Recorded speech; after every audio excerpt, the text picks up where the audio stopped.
What's up, everybody? It's time for another game preview and score prediction for Week 9, the Tennessee Volunteers versus the Kentucky Wildcats. I'm gonna start off by talking about Kentucky coming into this game 5-2 and 2-2 in the conference.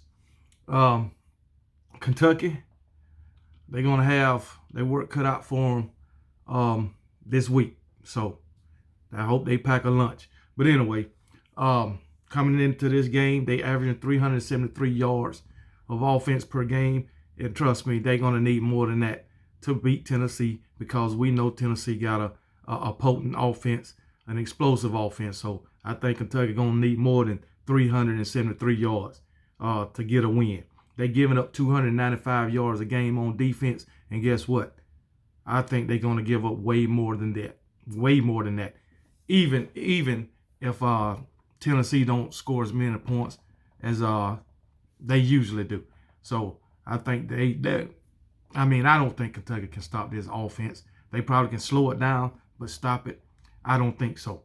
But anyway, Will Levis coming into this game. Will Levis is no slouch at the quarterback position for Kentucky. He's thrown for a little over 1,600 yards. He's got 13 touchdowns with 5 interceptions. He's going to have to cut out those interceptions if he expects to win this game. You cannot give Tennessee extra possessions. The offense is just too good. I'm going to just put it that way. But for Kentucky, the running game, it's okay. Rodriguez got 3 touchdowns on the season, but he's been hurt. He's only played in 3 games. I think he played in the last game against Mississippi State. But Kentucky's coming off a bye week, so he had a little bit of time to heal up.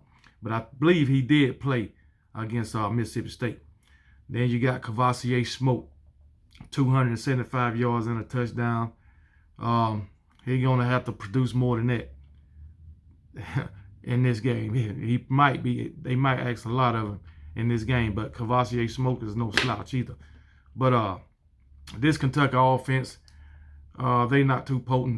They done had about 4 easy wins, pretty easy wins, I believe, against Youngstown State, Northern Illinois, Missouri. They didn't play Missouri, not Missouri, but Youngstown State, Northern Illinois, Miami of Ohio. So, then they lost to South Carolina. So, South Carolina, they coming along, but in my opinion, they're not a good team. But anyway, this defense of Kentucky, they're going to have to get to Hendon Hooker. They're going to have to get him, pressure him, disrupt him, knock him down. They're going to have to get to this guy, because it has been known, going back to last year, when Hendon Hooker gets pressured, he makes mistakes. The previous teams that they done played this year, they ain't been going after him for some reason. And he have all day to stand back there and find his receiver, wait till his receivers get open. If you get pressure on Hendon Hooker, he will make mistakes. So he only got 1 interception on the season. But when we got that, he was pressured. So it is what it is. But for defensively, for Kentucky, they do have 6 interceptions on the season and 2 forced fumbles. But they need to force some turnovers from Tennessee in order to have a chance in this game.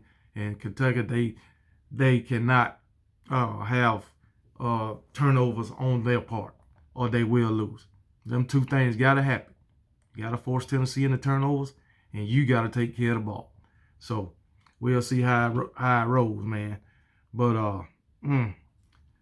I just don't see Kentucky doing it. I'll give you my score prediction after I talk about Tennessee. We know Tennessee coming into this game 7-0. They on a damn high horse. When was the last time? Do you remember? When I can't even remember the last time Tennessee was 7-0 at this point in the season. I can't remember. It's been so damn long. But anyway, they in a place where they ain't been in a long time, and they riding high right now. So Kentucky bring them back down to earth? I don't believe so. But anyway, Hendon Hooker is off the chain this year, but he has all day to throw Their offensive line is protecting him, but these opponents that he's been playing, the defenses has not been getting to him. The defensive coordinators has not been dialing up pressures to disrupt Hendon Hooker. So therefore, this offense is making them pay and making them pay big. But anyway, offensively, they're averaging 571 yards per game. 369 of that is through the air. And they rushing for 202 yards a game. Pretty explosive offense, huh? Well, defensively, they giving up 420 yards a game. They're giving up 329 yards a game through the air and 91 on the ground. So as you can see, they have trouble on the back end in that secondary.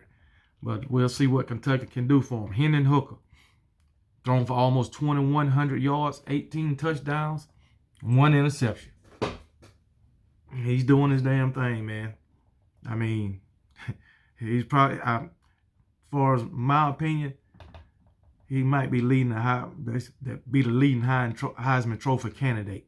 Him, C.J. Stroud, Hendon, and Bryce Young. But I got Hendon Hooker first as of right now. That could change. We'll see. But anyway, even Joe Milton, he's a damn good backup quarterback too. He can sling that ball too, and he can run it. He's thrown for 4 touchdowns on the season. So Tennessee got a good backup.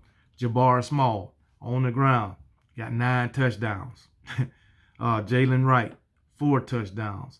Hendon Hooker also, he done ran for 3. I didn't mention that. Hendon Hooker, he can pick up first down yardage with his legs.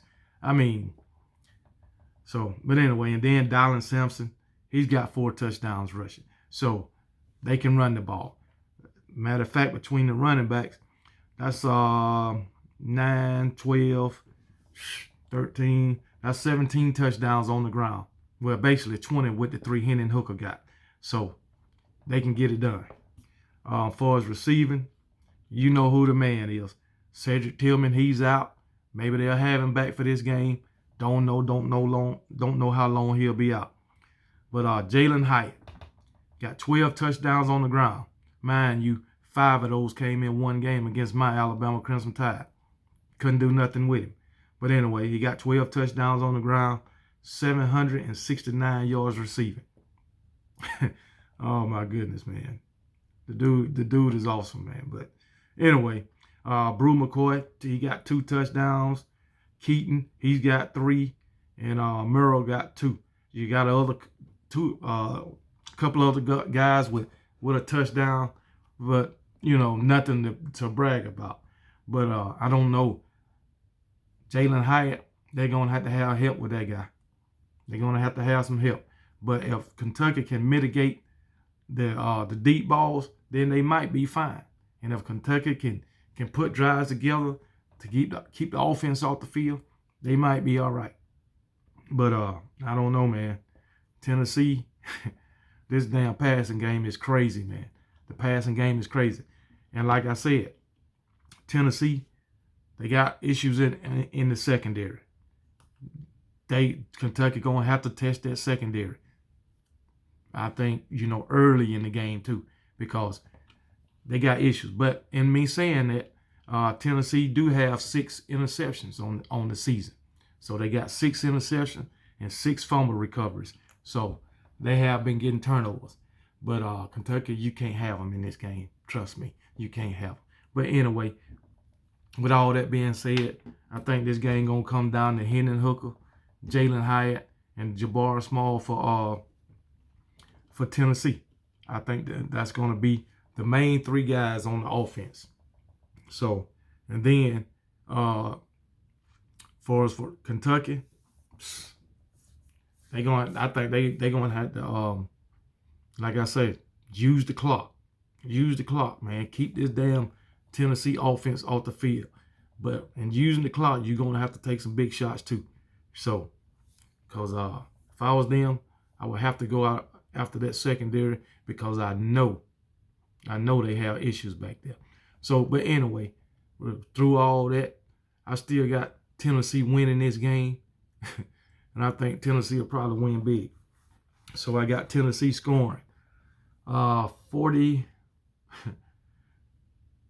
Tennessee 48. I'm going to give them close to 50. So I'm giving Tennessee 48, Kentucky 48 to Kentucky. Yeah, Tennessee 48, Kentucky 24. So that's where I'm going with this. Now, if Kentucky somehow pull this out, it'll definitely surprise me. It'll definitely surprise me. So, but anyway, that's Tennessee 48, Kentucky 24.